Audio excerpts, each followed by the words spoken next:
asking for help, right? Yeah, I can watch it, right? Okay. Okay.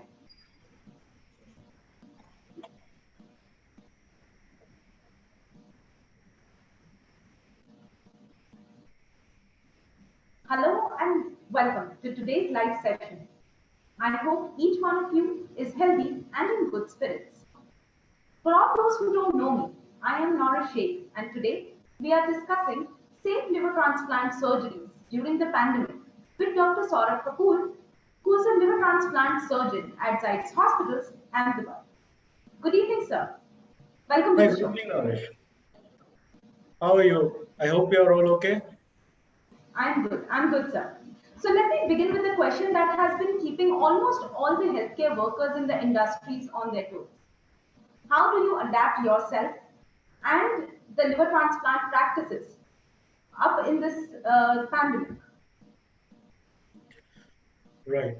So I think if I am right, your question was how do we ensure about safety of transplants? Yes, of course, sir. I will repeat my question. How do you adapt yourself and the practices of liver transplants to counter such a pandemic? Right. So originally, when the pandemic started, like all essential services, uh, all major surgeries, we were also not sure how to go about it. But with experience from other countries in Europe and US, our societies and ICMR came out with guidelines. And the original guidelines were to only do urgent liver transplants for acute liver failures and for very sick patients. Over a period of time, once we realize that this disease is here, but it can be tackled, and in a way, we can prevent our donor and recipient from getting infected. So we have widened the indications to patients who may not survive beyond a few weeks or a few months. And so we have gradually increased the number of transplants once we have understood how to make sure that people don't catch infection pre-transplant, during transplant, and in the convalescent phase. That's nice, sir. It might seem quite trivial to you, but I wonder what are the measures, the safety measures that the hospital has employed during the pandemic to keep the donor and the recipient, both of them safe. Am I audible, sir?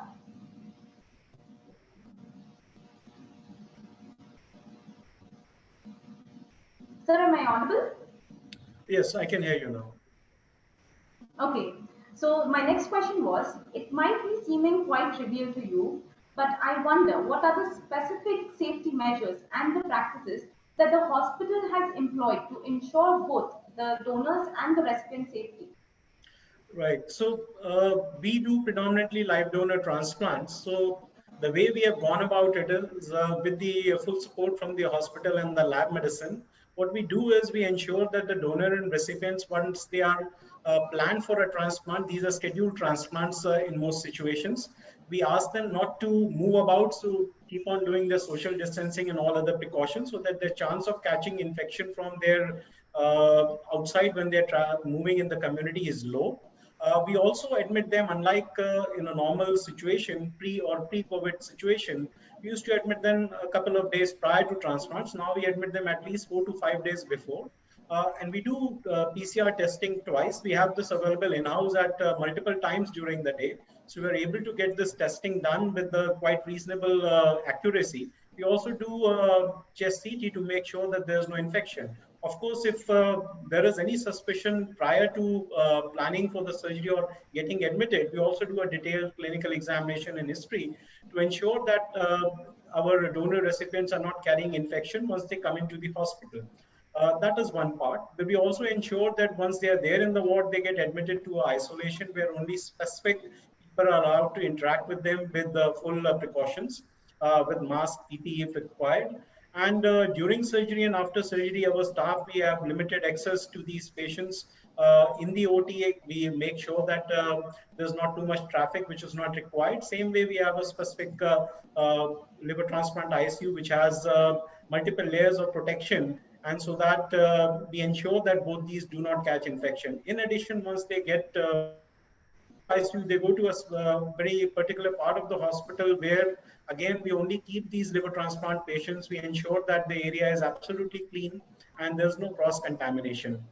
So far, we have been able to prevent any infection or in the pre-transplant or the peri-transplant period, and we hope to continue doing the same. So that's really nice to know, sir. Since we are discussing this, I would want you to put some light upon the number of cases that you are recording at Zydus currently as compared to the ones that you were seeing before the pandemic. Right. Before the pandemic, the number of transplants were quite significant all over the country. I would say, I wouldn't say specific about any hospital because that is variable.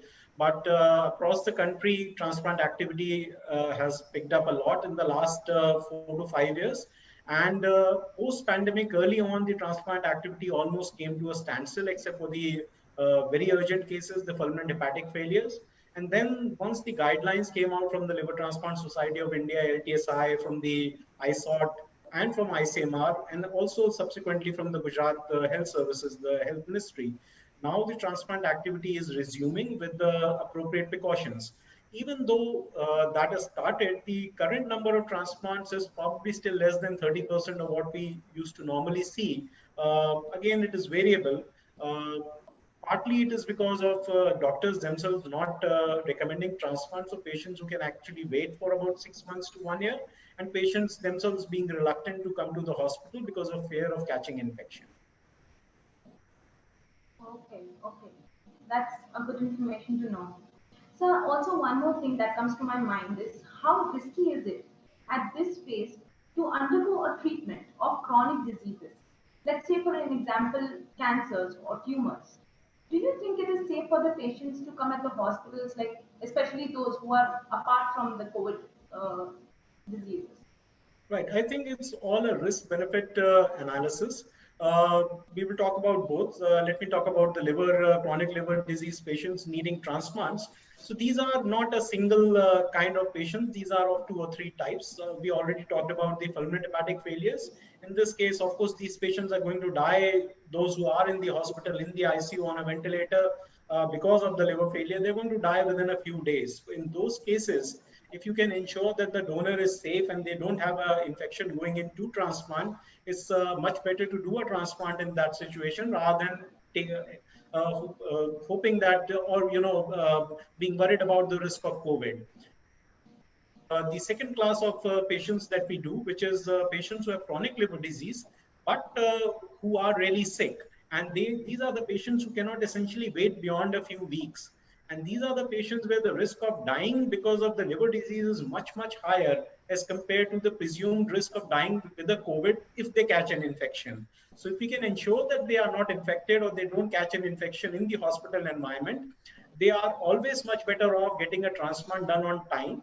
And same is the case with cancer surgery. Early on, when the lockdown was only enforced for 2 to 3 weeks, uh, it was okay to restrict non-urgent or non-emergent procedures, including chemotherapy, defer chemotherapy for a while or defer radiation and oncosurgery for a while. But now, once we know this is going to disease is going to stay with us for a while, these patients would actually have more likelihood of dying because of their primary disease rather than COVID. So it's much better to proceed with the treatment, taking all precautions as recommended by various societies and government.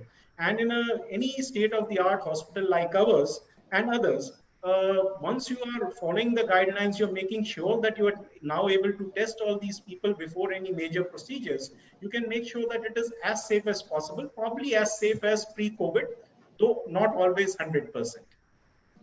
Okay, okay.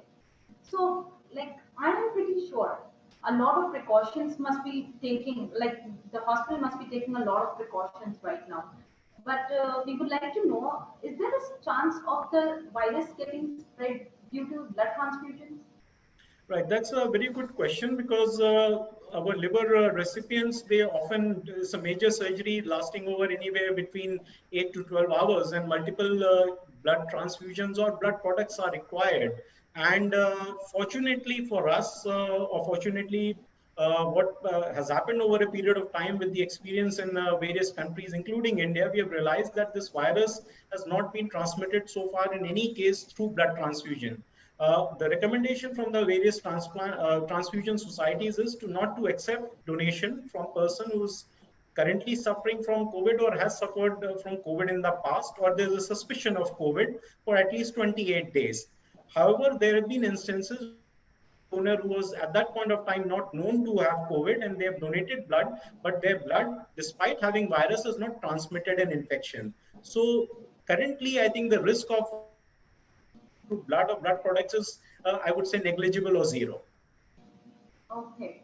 So what about those who are in need of a transplant and have contracted the virus maybe in the past? So are they eligible for the surgeries, or how long should they wait for the risk factor to be reduced only? Right. So the experience was that for most elective surgeries or even emergent surgeries, if they have COVID active and with respiratory compromise, the risk of dying was high. But if they've had COVID in the past and they've recovered, we recommend waiting, the societies recommend waiting for a period of 4 weeks or 28 days. In some very sick patients, if they are 3 weeks out of the infection and they have recovered from the infection and two PCRs done some interval apart of at least 48 hours are negative, and the chest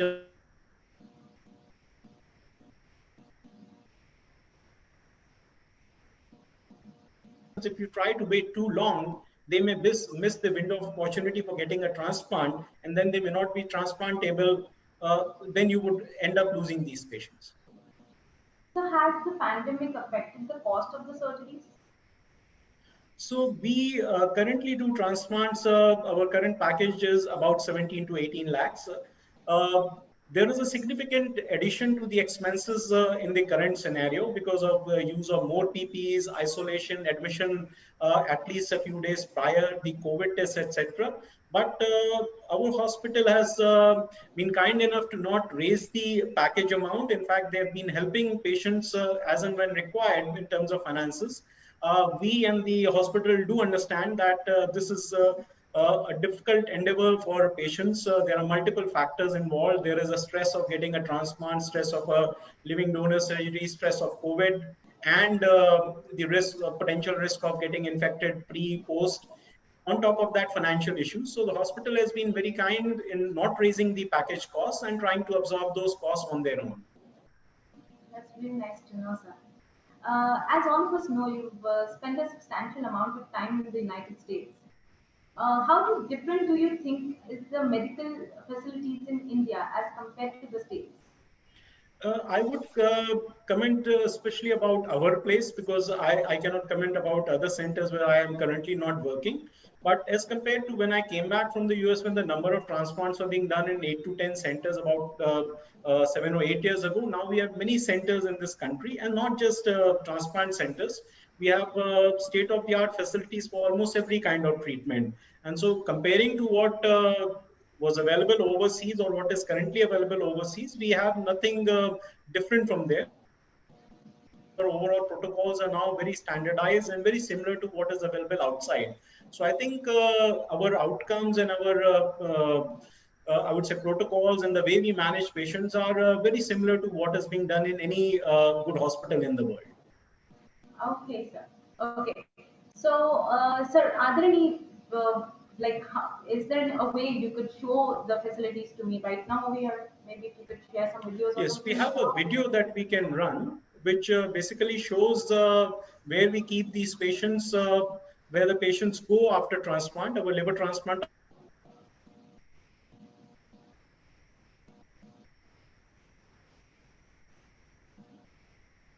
You in that where these patients go after transplant. Can we start that video, please?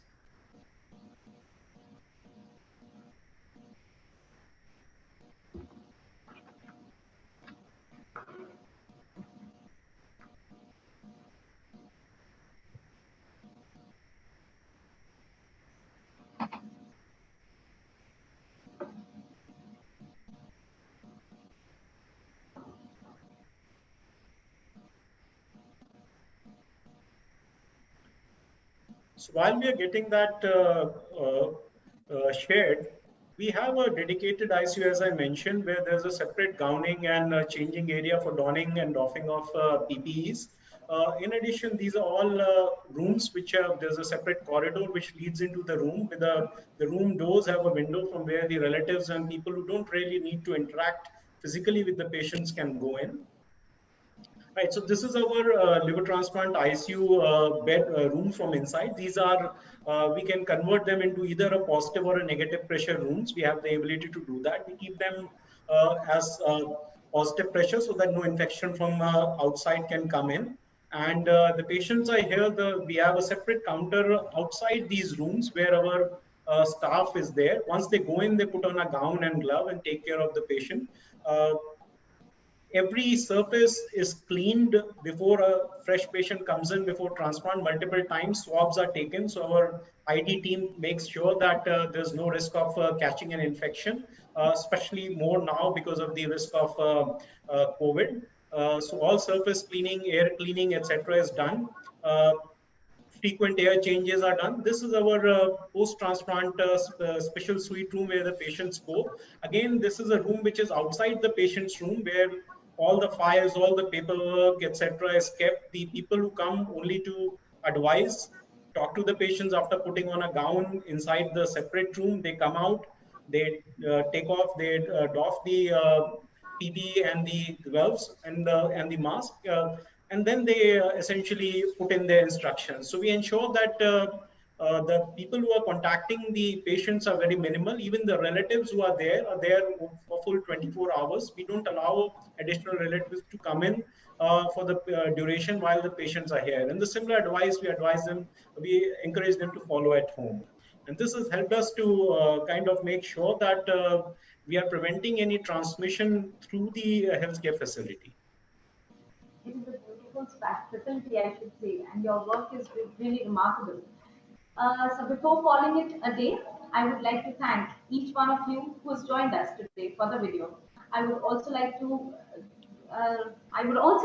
send my gratitude towards Dr. Saurabh Kapoor for joining us today and giving his valuable insights. This is Nora Sheikh signing off. Thank you. Good evening to you. Thank you. Thank you so much.